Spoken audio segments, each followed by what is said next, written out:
baay'een gammadaa akkasiin dammaqtanii waaqayyoon waaqessaa jiraachuu keessan arguu kootis baay'een gammadaa.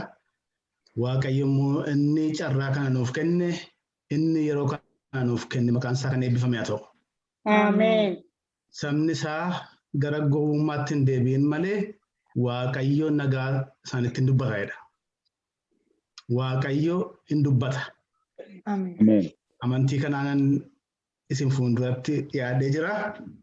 Waaqayyo natti hin dubbata, Waaqayyo isinitti hin dubbata. Ameen.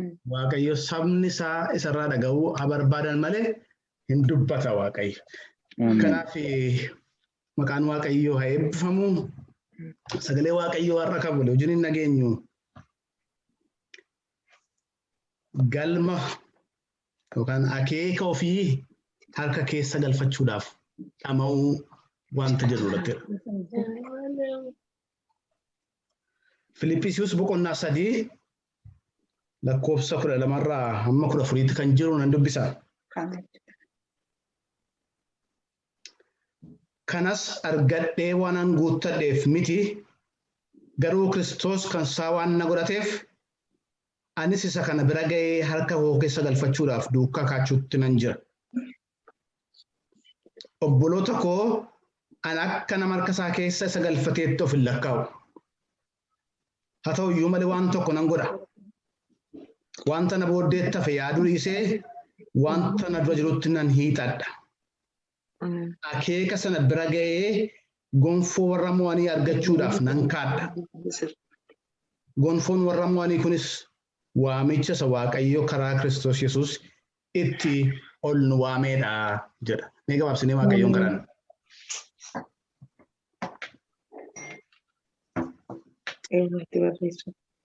Yaa Waaqayyo abbaa keenyaa gooftaa keenyaa guddaa goone si galateeffanna. Jireenya nu laatteef nagaa nu laatte hundumaaf maqaan kee eebbifamu. Ameen. Guyyaa gaarii kana immoo fuula kee duratti akka wal geenyuuf waan nu gargaarteef. Yaa gooftaa miilla kee jala teenyee akka sirraa barannuuf carraa waan nu laatteef ulfinniif galanni siif haa ta'u. Ameen. Kunoo yaa gooftaa sabni kee galgala kana iddoo kanatti walitti qabamee jira. Ati immoo saba kee walitti qabdee akkasumatti hin dhiiftu. Dadhabina koof hirina kootiif jettee saba keetti tun dubbatin akka ati hin gashine nan amana yaa gooftaa. Kanaaf galgala kana ol teessoo kee waaqarraa fi sagalee kee akka nuuf ergitu jaalala kee haa ta'u.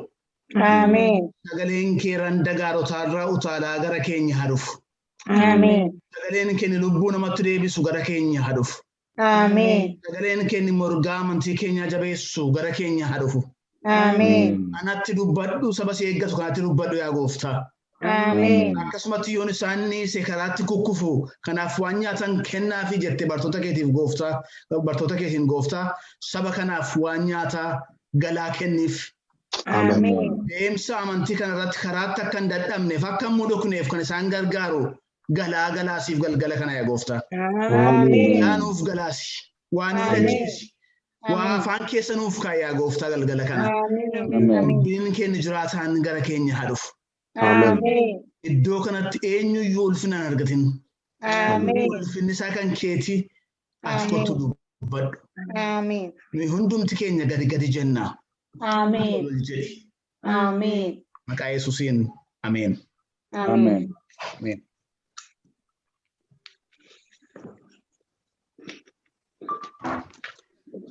Filiphisius boqonnaa 3 lakkoofsa 12 hamma 14 kan jiru irratti kanan dubbisee akeeka ofii harka keessa galfachuudhaaf dhama'uu wanta jedhu irratti dubbadha. Waa'ee waldaan Filiphisius waldaa akkamii akka isheen taate kan gaarii gootaniitu beektu jedhee yaada. Hojii ergamootaa boqonnaa 16 lakkoofsa 8 hamma 10tti yeroo dubbifnu achirratti argachuu dandeenya. Phaawulos, Siilaas, Ximootiyoosiif Luqaasii wajjin gara Filaadelfiyaa gara Filiphisius gaafa dhaqee achitti Liidiyaa afaan laga biratti walitti qabamanii tuusaan waaqessuudhaaf jiranii achitti argee achitti dubbii gooftaa akka isaan irratti lallabe achinis waldaan Filiphisius akka isheen dhaabattee sagalee Waaqayyoo keessaa iddoo sanatti argina. Isa dursagaa Waaqayyo abjuudhaan itti mul'atee namni biyya Filiphisius tokko kottu gara keenyatti achi seenu gargaare kan jedhu Phaawulositti akka mul'ate mul'ata sanas immoo Waaqayyo iddoo sanatti nu ergeera jedhee Phaawulos gara sana dhaqee achitti akka waldaa jalqabe sagalee Waaqayyoo keessaa arguu dandeenya jechaadha. Phaawulos warra Filiippisiiyusiif ergaa kana kan inni barreessu ani wantan harka koo keessa galfadhetti homaayyuu of hin lakkaa'u garuu nan hiixadhaa jedha kutaa kana keessatti. Ergaa kana egaa Phaawulos akka barreesse boqonnaa 1 lakkoofsa 1 irratti argitu. Ana Phaawulos ergamaa Waaqayyootu isiniif barreessee jedhee lafa kaa'ee jira. Ifaaf ifatti lafa kaa'eera. Eenyu akka barreesse waan nama shakkisiisu hin qabu jechaadha. Phaawulos ergoota garaagaraa mana hidhaa keessaa barreesse qabaa warra akka Filiippisiiyuus fa'aa warra akka Qolaasaayis fa'aa jechaadha. Mana hidhaa keessa taa'ee akka isaaniif barreesse hin argina. Yeroo tokko Efesoonitti bara 53 amma 55tti Efesoonitti hidhamee 57 amma 59tti Qisaariyaatti hidhamee 61 hamma 62 gidduutti immoo naannoo Roomaatti waggaa 2 hidhamee ture Phaawulosi. Kanaaf tariitii xalaa kana kan inni barreesseef yeroo Roomaatti waggaa 2 hidhamee jiru ta'a kan jedhu yaada kanatti beektonni macaafa qulqulluu walii galu. Garuu Efesoon isa barreessu yookaas Qisaariyaas taa'ee barreessu yookaan Roomaas taa'ee barreessu garuu wanti qabatamaan tokko mana hidhaa keessa taa'eetu ergaa kana waldaadhaaf barreesse Phaawulos. Haala rakkisaa haala mijanne keessa taa'eetu ergaa kana barreesse. Inni kun baay'ee barbaachisaadha hubachuudhaaf.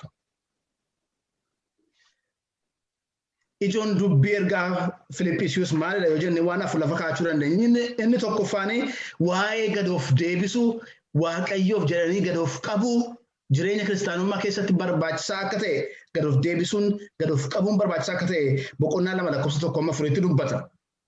Achi darbee immoo boqonnaa 3 gaafa laallu kutaan keenya kan keessaa ba'e jechaadha. Kaayyoo ofii bira ga'uudhaaf ciniinnachuun barbaachisaa akka ta'e isa kana boqonnaa 3 keessatti baay'ee dubbata. Boqonnaa 4 keessatti immoo Waaqayyotti gammadaa annan jedha ammayyuu gammadaa jedhetu waa'ee dhiphina obsaan baachuu danda'u dubbata. Achuma boqonnaa 4 keessatti immoo lakkoofsa 13 irratti maal jedha jabina Waaqayyo anaaf kennuun waan hundumaa gochuu nan danda'a. Rakkina keessa taa'eetu ifa tokko arga. Akka rakkina kana keessaa ba'uu danda'u argeetu Phaawulos humna Waaqayyo anaaf kennuun jabina Waaqayyo anaaf kennuun ani waan hundumaa gochuu nan danda'a jedhetu dubbata. Egaa gara kutaa keenyaatti gaafa dhufnu boqonnaa 3 lakkoofsa 12 kaasnee kan nuti arginu galma ofii bira ga'uudhaaf kaachuun barbaachisaa akka ta'e dhama'uun barbaachisaa akka ta'e dubbata. Jireenyi kiristaanummaa jireenya wal'aansooti. Jireenyi kiristaanummaa jireenya bashannananii jiraatan miti. Jireenyi kiristaanummaa jireenya qoramsa qabudha. Tarii gaafa gooftaa fudhattanii gooftaa Yesuus Kiristoos yoo fudhatte kana booddee jireenyuma nagaa jiraatta homaa yaaddoon hin jiru hundumtuu wal siif qixxaatee jiraatta jedhee namni dhugaa isiniif beerannaa ta'e utuu xinnoon ture rakkinni sun dhufeetu amantii keenya raasa. Jireenyi kiristaanummaa akka gaafa fayyinee gammannee Waaqayyoon galateeffannee miti isa booddee rakkina baay'eetu dhufa. Hojii ergamootaa boqonnaa 3 keessatti namicha naafa mana qulqullummaa dura taa'ee kadhachaa ture Phaawulos faan gaafa mana qulqullummaatti ol galuudhaaf deemani gaafa Phaawulos faan harkaa saantima barbaadee gara isaanii ilaale Phaawulos faan akkasitiin jedhani nuyi saantima homaa hin qabnu garuu isa qabnu siif kennina maqaa Yesuus Kiristoosiin ka'iitii adeemi gaafa ittiin jedhan namichi ka'ee utaalee mana qulqullummaa keessaa achi utaalee as utaalee iddoo aarsaa irra utaalee Waaqayyoon galateeffateera. Baay'ee namatti tola, baay'ee nama gammachiisa. Garuu jireenyi kiristaanummaa utaalchuudhaa fi gammachuuf burraaquudhaan kan raawwatu miti. Qoramsa baay'ee qaba, bu'aa baay'ee qaba. Kanaaf hin qoramna. Kanaaf hin rakkan. Kanaaf bu'aa baay'ee keessa darbina. Utuma namoota Waaqayyo taanee jirru. Utuma waamicha qabnu, utuma Waaqayyo galma tokko nutti argisiisee jiru, galma sana bira utuu hin gahin garuu bu'aa baay'ee keessa darbina. Kun haaraa nutti ta'uu hin qabu jechaadha. Maaliif waamicha keenyatu bu'aa baay'ee keessatti Waaqayyoon wajjin ta'uu isaatiin mul'ata wanti ta'eef. Qorontos irraa boqonnaa 9 irratti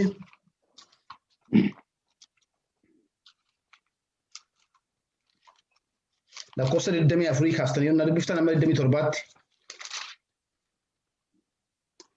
warri wal dorgoman hundinuu yoo fiigan iyyuu kan dura darbee kennaa argatu garuu tokkicha akka ta'e hin beektaniire isinis akkasuma kennaa sana argachuudhaaf fiigaa. Namni dorgommiidhaaf qophaa'u waan eeggachuun isa barbaachisu hundumaarraa of hin eeggata. Warri wal dorgoman gonfoo baalarraa hojjetamu isa coollagee badu argachuudhaaf kana godhu. Nuyi garuu isa hin banne argachuudhaaf hin dhamaanaa jedha. Wallaansoo qaba darbanii moo'icha bira ga'uudhaaf gonfoo argachuudhaaf wallaansoo qaba dorgeetu jira. Kanaaf immoo waan irraa of eeggachuun nuuf ta'u irraa of eegganneetu jabaannee fiinnaa jedheetu dubbata. Phaawulos egaa aneedha. Kan hundumaa akka waan hin argadheetti hin lakkaawwadha. Garuu Kiristoos kan isaa waan na godhateef galma koo bira nan ga'a jedheetan amanaadha. Kaayyoon koo kaayyoo Waaqayyo anaaf kaa'e isa lafa Waaqayyo naaf yaade fagootti argeera waan ta'eef isa kana bira ga'uudhaaf nan dhama'a. Purpose-iin keessan maalni jireenya keessan keessatti? Akeekni keessan maalidha? Waaqayyoon duukaa bu'uu keessan keessatti. Galma Waaqayyo isiniif kaa'e yoo argitaniitu ta'e galma sana bira ga'uudhaaf kaachuu dandeenya. Galma Waaqayyo nuuf kaa'e, akeeka Waaqayyo nuuf kaa'e garuu hin argine yonnaa ta'e deemnee gufannaa, deemnee dadhabnaa, deemnee dhaabannaa, deemnee kufna. Maaliif galma keenya sirriitti hin argine waanta ta'eef. Kanaaf inni barbaachisaan inni jalqabaa galma Waaqayyo siif kaa'e arguu danda'uudha. Lafa Waaqayyo siif ilaaluu hin dandeenye taanaan garuu waanuma xinnootti gufattee, waanuma xinnootti gooftaa biraa deebitee, waanuma xinnootti yeroo hundumaa dadhabaa humna tun godhatin hafta. Phaawulos garuu maal jedhaa? Waaqayyo Kiristoos Yesuus kan isaa waan na godhatee fi kanaaf galma koo ga'uudhaaf nan fiigaa jedheetu dubbata. Galma ofii bira ga'uudhaa fi gochuu wanta namaaf ta'u wanta afur Phaawulos kutaa kana keessatti dubbata. Filiphisius boqonnaa 3 lakkoofsa 12-14 keessatti. Inni tokkoffaani isa darbe dhiisudha. Wanta darbe wanta na booddeetti hafe nan dhiise nan irraanfadhee jedha. Inni darbe mo'amuu yoo ta'e har'as gaafa waa'ee darbinee deemuu yaadnu kan nutti yaadatamu mo'amuu waan ta'eef deemuu hin dandeenyu. Waa'ee mo'amuu keenya kaleessaa, waa'ee kufaatii keenya kaleessaa, waa'ee milkaa'uu dadhabuu keenya kaleessaa haasofna isa yaadna yonnaa ta'e boris hin milkoofna jennee yaaduu hin dandeenyu. Boris rakkina kanarra darbee ifatti nan ba'a jennee yaaduu sababii hin dandeenyeef yaadni mo'amuu keenya kaleessaa har'as akka nuti mo'amnu nu godha. Kanaaf namni yaada mo'amuu qabatee deemu yeroo hundumaa fuula isaa duratti kan itti mul'atu mo'amuu duwwaadha. Kaleessa nan mo'ame, waggaa 3 baranaa nan mo'ame duwwaa jenna yonnaa ta'e itti darbinee mo'achuudhaa fi humna hin qabaannu, haamilee hin qabaannu, jabaachuu hin dandeenyu. Galma keenya arguu hin dandeenyu. Kanaaf Phaawulos maal jedhee wanta na booddeetti hafe nan dhiisa.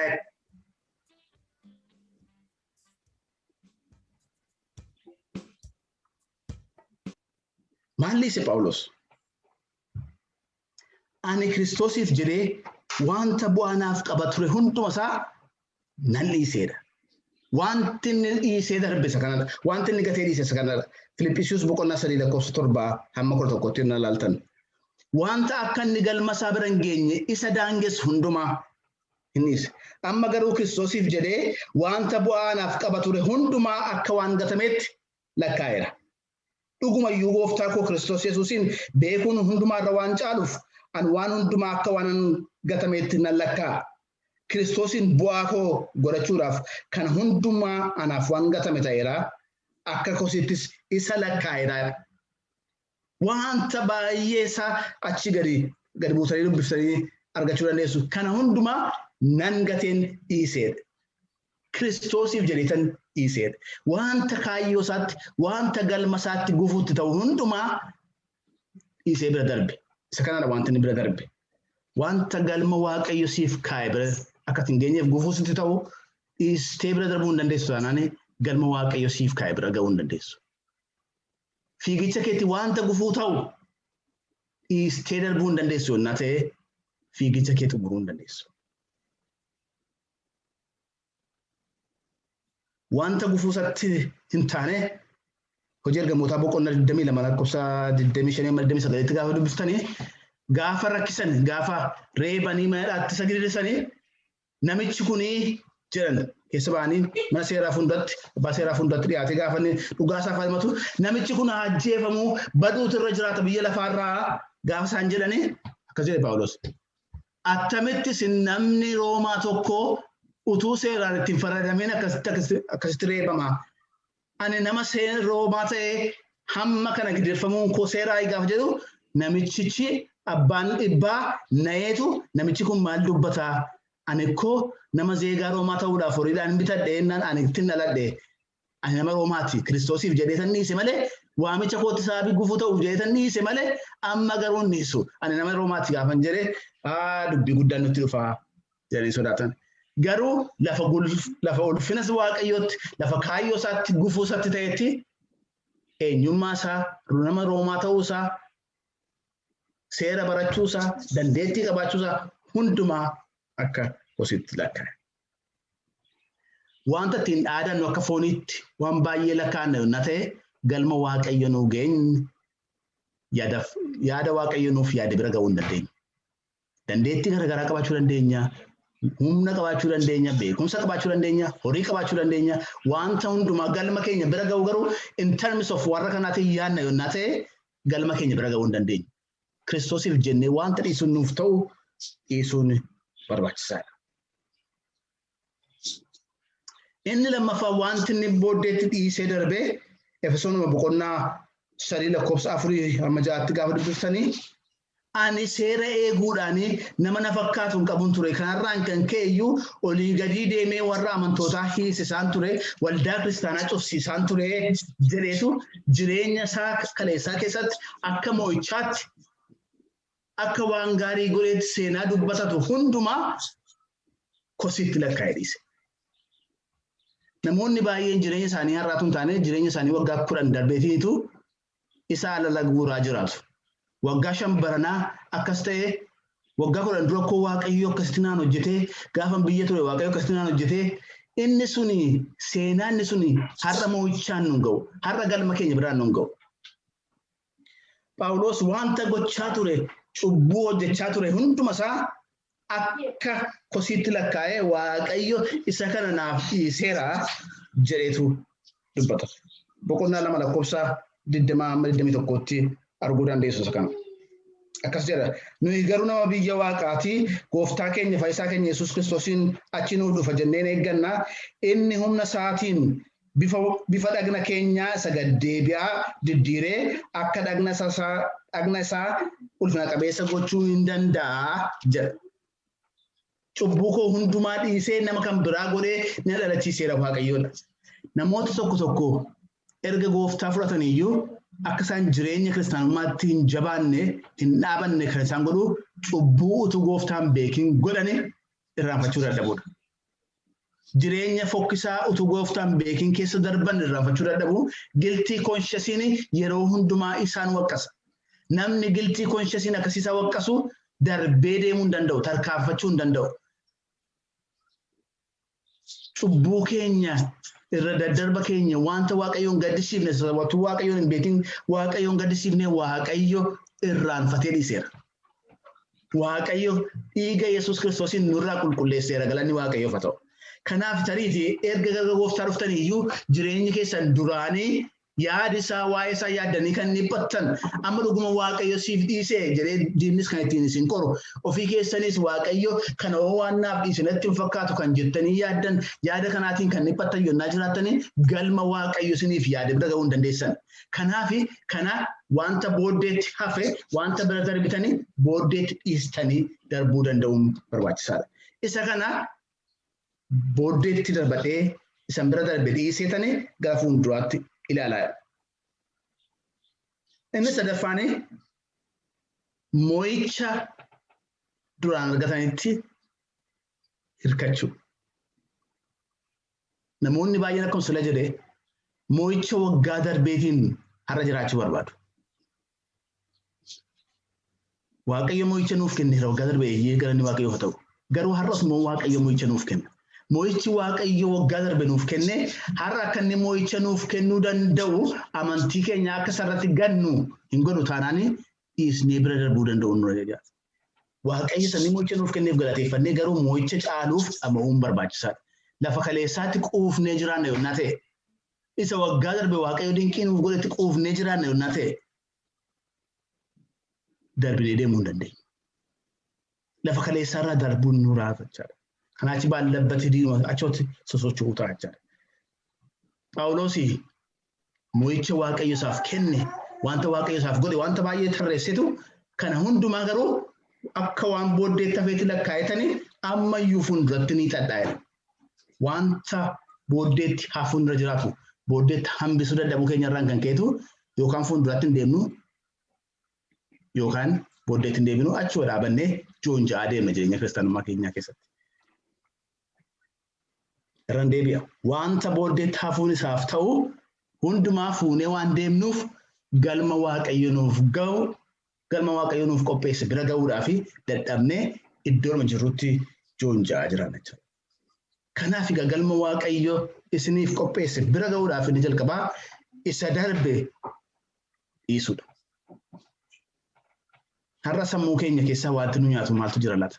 Wanti keessa keenyatti giltii kosiisee nuti dhaga'ame kun waan naaf dhiifame natti hin fakkaatu wanta jennu yoo jiraate maqaa Yesuus Kiristoosiin har'a isa kana bira darbitanii deemuun akkasiniif ta'u isiniif labsa. Mo'icha yeroo darbee duwwaatti hirkattanii isa duwwaatti quuftanii isa duwwaa dubbachuu yonnaa ta'e mo'icha haaraa bira ga'uu hin dandeessan wanta ta'eef isa kana bira darbuu danda'uutu barbaachisaadha. Inni lammataa galma waaqayyo isiniif qopheesse nuuf qopheesse bira ga'uudhaaf inni jalqaba maalan jedhee isa darbe dhiisuu danda'udha. Inni darbe darbeera. Amma wanta haaraan achi dhufuuf jira sagaleen waaqayyo. Kanaaf wanta darbe dhiisuu danda'u. Inni lammataa immoo yaada waaqayyoo keessa of galchuudha. Boqonnaa 3:12 akkas jedha. Kanas argadhee waan guuttadheef miti garuu Kiristoos kan isaa waan na godhateef jedha. Kiristoos kan isaa waan na godhateef yaada waaqayyoo keessa waan an galee jiruufi ani gara fuulduraattiin hiixadhaa jedha. Galaatiyaa boqonnaa 2:2 irratti akkas jedha Phaawulos. 20 irratti.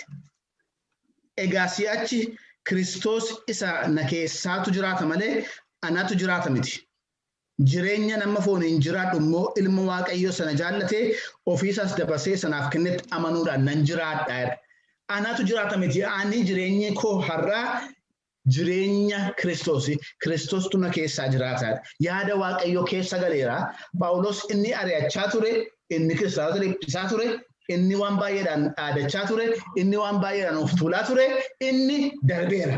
Anamma yaada Kiristoos keessa galeera. Jireenya moofaa dabarsee amma yaada waaqayyoo keessa galeera. Sababii yaada waaqayyoo keessa galeef Phaawulos Filiphisiyoos boqonnaa 4:4 irratti manadhaa keessa taa'etu gooftaatti gammadaa ammoo nan jedhaa gammadaa jedhee nama jajjabeessa. Sababii yaada waaqayyoo keessa galeef boqonnaa 2:14 irratti gungummii malee deddeebi'aa jedhee nama gorsa. Sababii yaada waaqayyoo keessa galeef qoramsa keessatti cimee akka dhaabbatee boqonnaa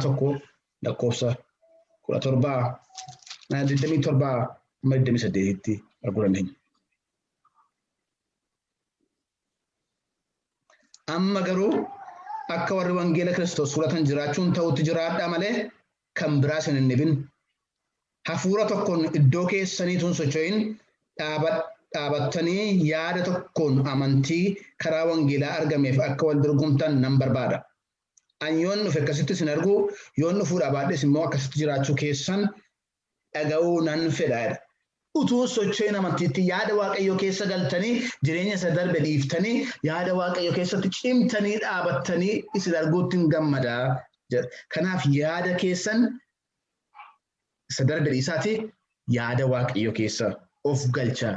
Kana jechuudha ilaalchi keessan hageeddaramu, ilaalchi keessan ilaalcha waaqayyoo haa ta'u, yaada waaqayyoo isiniif qabu beekuu akka dandeessaniif hafuurri waaqayyo jireenya keessan kontroolii haguugu.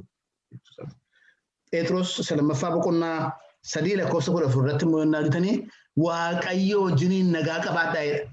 Namni yaad waaqayyo wajjiniin yoo nagaa qabaatedha gara fuulduraatti abdiin kan itti mul'atu. Darbee deemuun tarkaanfachuun ce'uun kan itti mul'atu waaqayyo wajjiniin yoo nagaa qabaatedha. Petros salamaffaa boqonnaa 3:14 irraatii kan nuti arginu.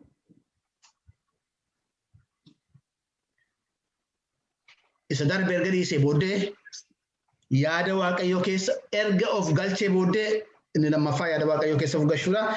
Inni sadaffaan immoo gara fuulduraa ilaaluu danda'uudha. Namni fiigicha fiigu booddee isaa ilaalaaf hin fiigu. Namni fiigicha fiigu yaada waa'ee ijoollee isaatii, waa'ee mana isaatii hundumaa dhiisee gaafa fiigichaaf qophaa'e waa'ee fiigichaa sana duwwaa yaada. Waa'ee galma isaatii sana duwwaa yaada. Waa'ee badhaasa isaa argatu duwwaa yaada. Namni fiigichatti ka'ee ijoolleen koo yoon akkam taate laata jedhee yaaduutti kanaanii dhumarratti kan tapha keessaa ba'uusa. Namni fiigichatti qophaa'ee jiru fiigicha kana moo'ee badhaasa argadheen galaa jedhee namni dhufe garuu galma isaa sanarra ija isaa kaa'ateetu gara sanatti fiiga. Phaawulos akkas jedha wanta na booddeetti hafe hundumaa dhiisee Kiristoos kan isaa waan na godhateef wanta na booddeetti hafe hundumaa dhiisee isa na fuuldura jiru bira ga'uudhaaf nan hiixadha. Inni jalqabaa waan tokko na fuuldura jiraadha. Namni baay'een galma isaa hin beeku. Galmi akka fuula isaa dura jiru hin beeku. Kaayyoo waaqayyo isaaf qabu isaa hin beeknee fi asumatti ganduma keessa utuma deemuu akka sabni Israa'el waggaa 40 isaan fixe ganduma keessa naannoo bara isaa fixa. Namni galma isaa arguu danda'e garuu galma isaa sana bira ga'uudhaaf tattaafata. Kanaaf inni sadaffaa galma waaqayyo isiniif kaa'ee sirriitti adda baaftanii ilaaluu danda'uun barbaachisaadha. Xiyyeeffannoo keenya fookasii keenya sirreessuun barbaachisaadha. Isa booddeetti hafe dhiifnee yaadi keenya erga geeddarame booddee xiyyeeffannaa keenya fuula duratti sirreeffachuudha. Eessa ilaalaan jira?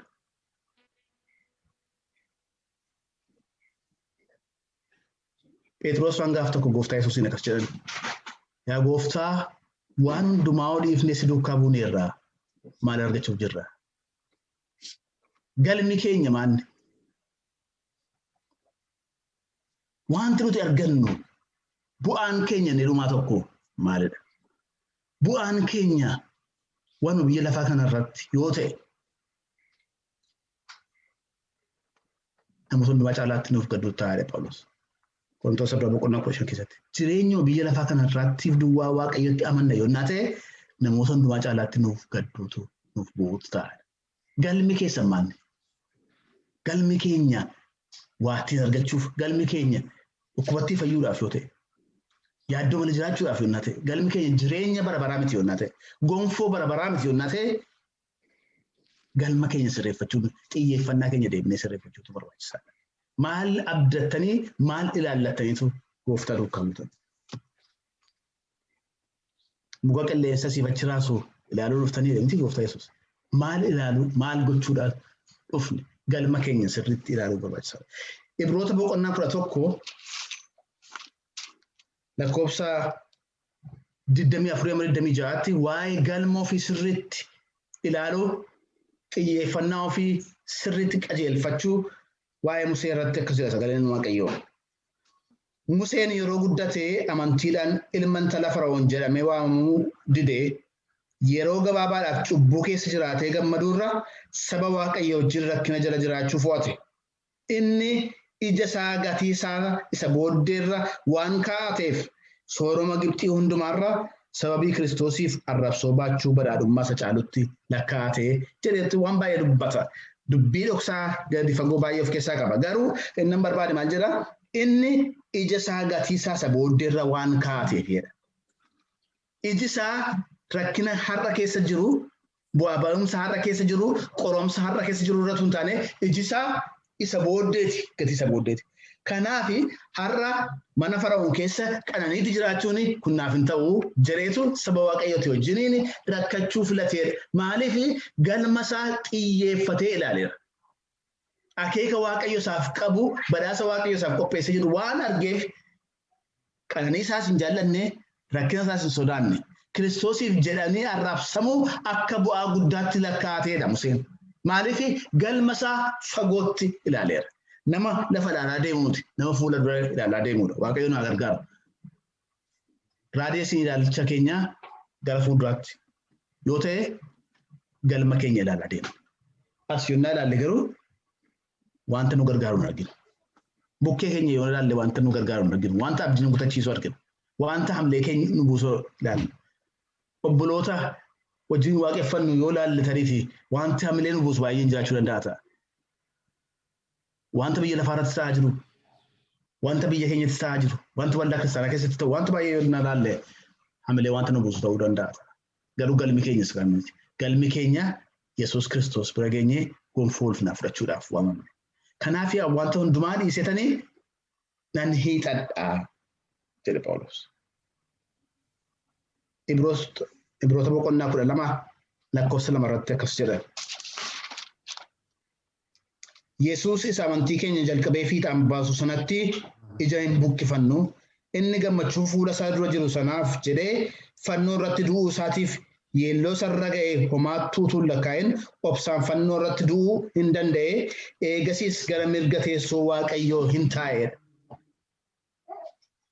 Erga dhiphate, erga du'e, erga yeelloo hundumaa baate booddeedhatu teessoo waaqayyoo mirga teessoo waaqayyoo taa'edha. Teessoo waaqayyoo mirga teessoo waaqayyoo taa'uuni rakkinaaf gidiraa sana salphina sana baachuu booddeedha kan inni dhufe gooftaa keenya Yesuus Kiristoosiif. Kanaaf isa ilaallee ija keenya sarraan buqqifannoodha. Ija keessan Kiristoos irra kaa'adhaa. Isa amantii keessan jalqabee fiixaan baasu.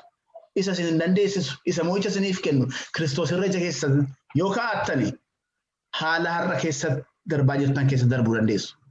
Iji keessan namarra yonnaa ta'e, iji keessan haalarra yonnaa ta'e, iji keessan naannoo keessan irra yoo ta'e garuu keessa darbuu hin dandeessan. Garuu abdii kutachuu dhufu. Garuu deemsa dhiisnee dhaabachuu dhufu. Garuu deemsa dhiisnee kufuu taa'uutu dhufu. Nuti garuu taa'uuf kufuuf dhaabachuuf osoo hin taane kan nuti waamamne itti fufnee adeemuufidha. Waaqayyo nu gargaaru. Daawit faarsaa isaa keessatti maal jedha 21 irratti ija koo gara gaarotaatti ol fudhadhee gargaarsi koo eessaa naa dhufa? Gargaarsi koo waaqaaf lafa isa uume waaqayyo biraa naa dhufaadha. Ija koo wanta naannoo koo jirutti ol kaaseen ilaale, waan na gargaaru natti fakkaateen ilaale, bukkee koo ilaale, garuu gargaarsi koo achi hin dhufne. Gargaarsi koo isa waaqaaf lafa uume waaqayyo biraa dhufaadha. Ija isaa ol kaasee galma isaa isa fuula isaa dura jiru isa amantii isaa jalqabee fiixaan baasuu danda'u gaafa ilaaluu danda'e mo'icha argate. Har'a mo'icha kan argachuu dandeenyu haala keenya kana gararraa taanee mo'annee darbinee deemuu kan dandeenyu ija keenya Kiristoos irra yoo kaa'anne duwwaadha. Ija keenya tajaajiltootarra, ija keenya waldaa kiristaanaarra, ija keenya firoota keenyarra yoo kaa'anne garuu darbuu hin dandeenyu, deemuu hin dandeenyu. Ija keenya Kiristoos irraa haa kaa'annu. Isa amantii keenya jalqabee fiixaan baasuu irratti ija keenya yoo hidhanne haala keenya gararraa ta'uu dandeenya. Kanaachi gaafa haalli keenya gadi nu buusu isuma duukaa gadi buune yonnaa ta'e barattuu mo'icha argachuu hin dandeenya. Ija keessan Kiristoos irra kaa'adhaa. Isa amantii keenya jalqabee fiixaan baasuu irra ija keenya kaa'annaadha barreessaan Ibrootaa. Phaawulos immoo nan hiixadhaa galma koo argeeran. Waan fuula koo dura jiru argeeran. Waan waaqayyo naaf yaade argeeran. Wanti waaqayyo siif yaade dhiphina gidiraa gadadoo miti. Yaadi waaqayyoo yaada gaariidha siif. Garuu haalli kee har'a kan inni sitti himu dhiphina kee har'aati.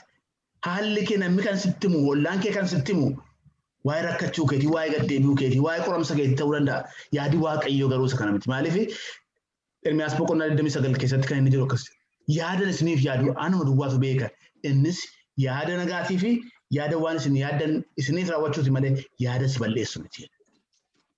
Galma qabdaati.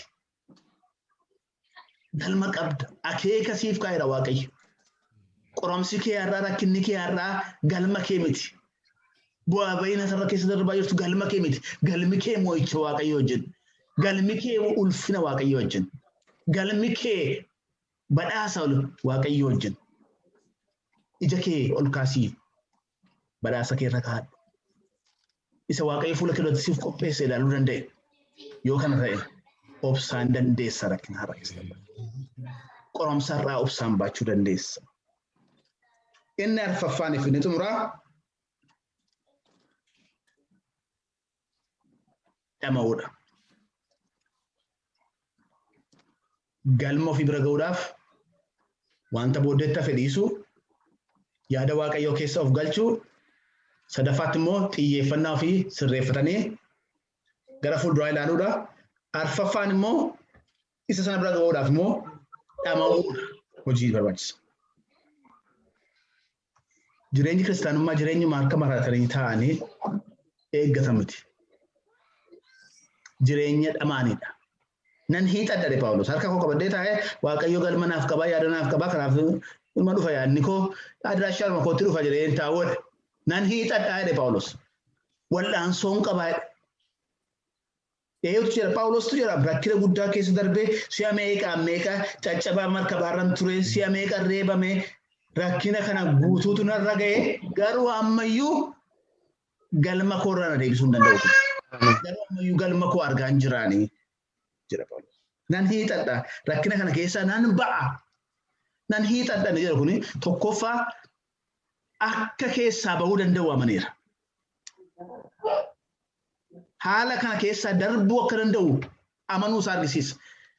Yeroo tokko kan nuti mo'amnee hafnuu fi akka mo'annee baanu amantii isaa hin qabneefidha. Rakkinni morma nu ga'ee achitti waan nu hambisu nutti fakkaata. Sagalee waaqayyoo garuu maal jedhaa? Ursaan galaanaa yoo sitti bu'e iyyuu ati hin nyaatamtu. Abiddi yoo boba'e iyyuu sin gubuu jedha. Maaliif galmi kee achi keessatti raawwata miti. Galma kee kana ilaaluu yoo dandeesse wanta boba'u keessa darbiteetu lakkiituun boba'in tunan gubinin darbee deemaa jechuu dandeessa. Ameen. Muun danda'ama. Ana harka koo keessa akka waan galfateetti of hin lakkaa'u garuu nan hiixadha harka koo keessa nan galfadha jedhee sana manaa jedhe Paawulos. Ameen. Biraan ga'a. Obboloota koo mo'amuu ofirratti hin dubbatina. Dadhabuu ofirratti hin dubbatina. Nan danda'a, nan mo'adha, nan ce'a, lafa waaqayyo naaf yaada, nan ga'a yonnaa jenne hunduma geenya. Inni kun baay'ee murteessaadha. Akkuma jalqaba dubbadhee namni mo'amuu dubbatu yeroo hundumaa kan itti dhaga'amu waa'ee mo'amuu duwwaadha. Namni nan mo'a waaqayyo na gargaara keessan darba ija koo Kiristoos irra kaa'adheera isatu na jalqabsiise isatu fiixaan ba'umsa naaf kenna namni jedhu garuu nan mo'a namni jedhu garuu maqaa Yesuus Kiristoosiin mo'achaa dhumatu adeema. Kana jechuun immoo rakkinni itti nufu jechuu miti. Qoromsi namarraan ga'u jechuu miti. Hin ga'a hin dhufa garuu keessa darbama.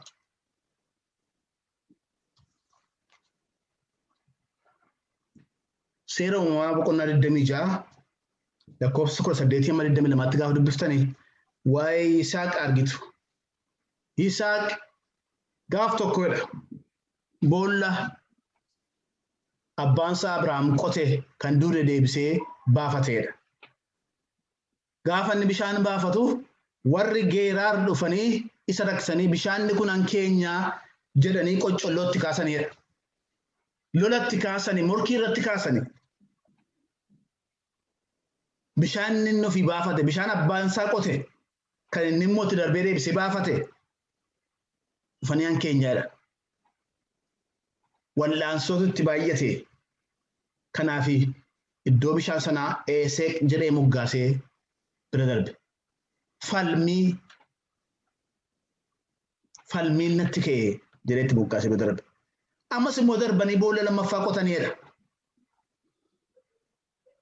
Boolla lammaffaa warri gaafa inni qotu ammas warri ari'atan warri qoran duukaa dhufanii hankeenya bishaanni kuni. Kun bishaan keenya deema addanaati jedhanii isa rakkisan. Isa kanaan immoo Sixinaa jedhee moggaasee bira darbe. Hamajaajii lola guddaa lola hamaatu na mudate. Ammas darbee boolla sadaffaa qoteedha. Boolla sadaffaa gaafa qotu jarri ittiin mormuu hin dandeenye.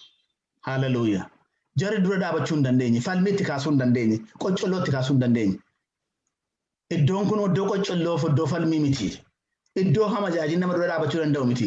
Iddoon kun Rehoobooti jedhee moggaaseedha. Utuu boolla qotuu Eseeq irratti abdii kutee dhiiseera ta'eeti Rehoobotiin biran ga'u. Galmi isaa garuu Waaqayyo kan isaaf arge Rehoobooti. Utuu Sixiinaa bira ga'ee dadhabee dhiiseera ta'eeti Rehoobotiin bira ga'uu hin danda'u. Galmi isaa Rehoobooti. Rehoobotiin bira ga'uudhaaf garuu lama darbee sadaffaa qotuutu danda'u ture.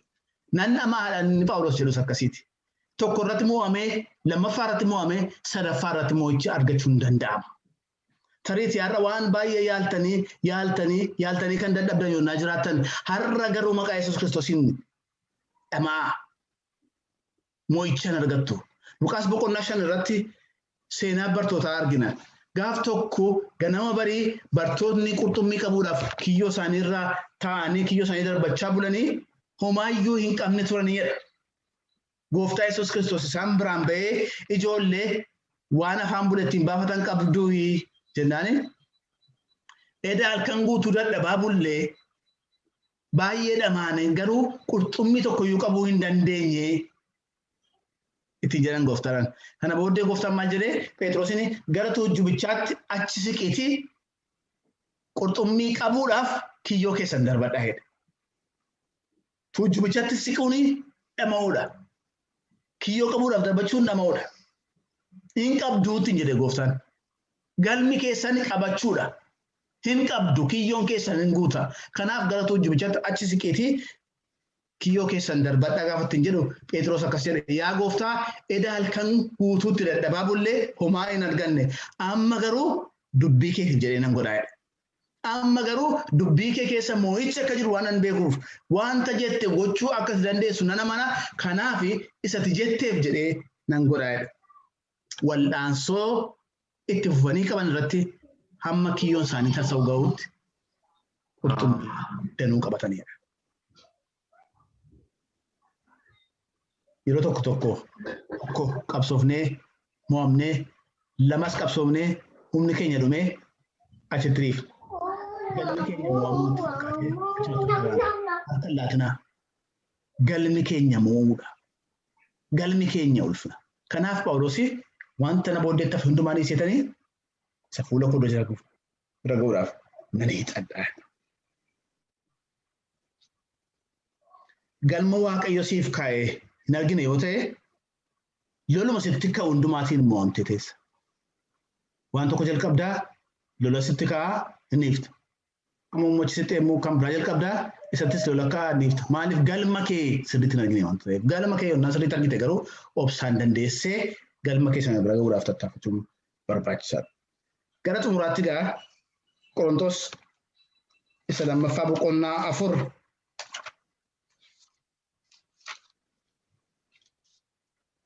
lakkoofsa 7 hamma 9tti kan jiru sagalee Waaqayyoo dubbiseetan gara xumuraatti fida.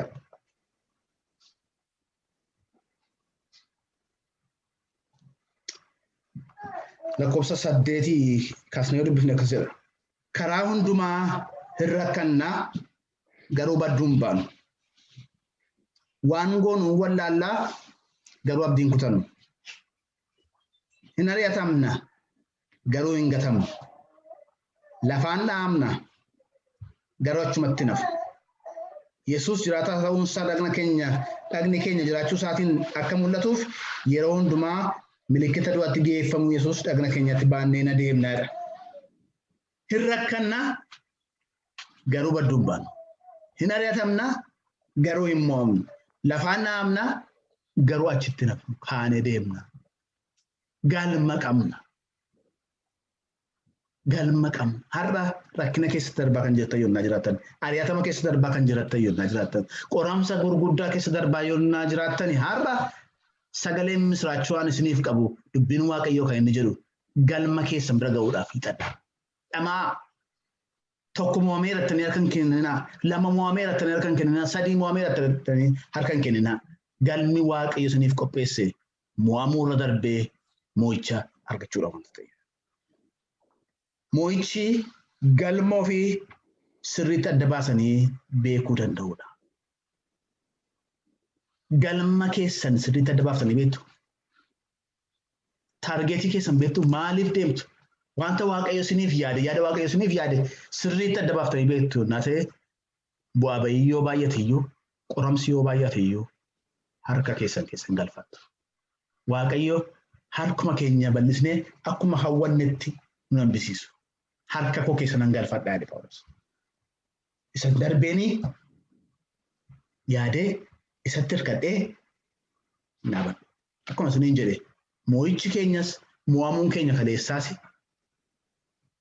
galma waaqayyo nuuf yaade bira kan geenye nu gochuu waan danda'uuf moo'icha keenya kaleessaatiinis dhaadannee fokkoruu dhiifnee mo'amuu keenya kaleessaatiinis abdii kutuu dhiifnee isa booddeetti dhiifnee galma keenya ilaalaa deemuun barbaachisaadha. Tokkoffaa.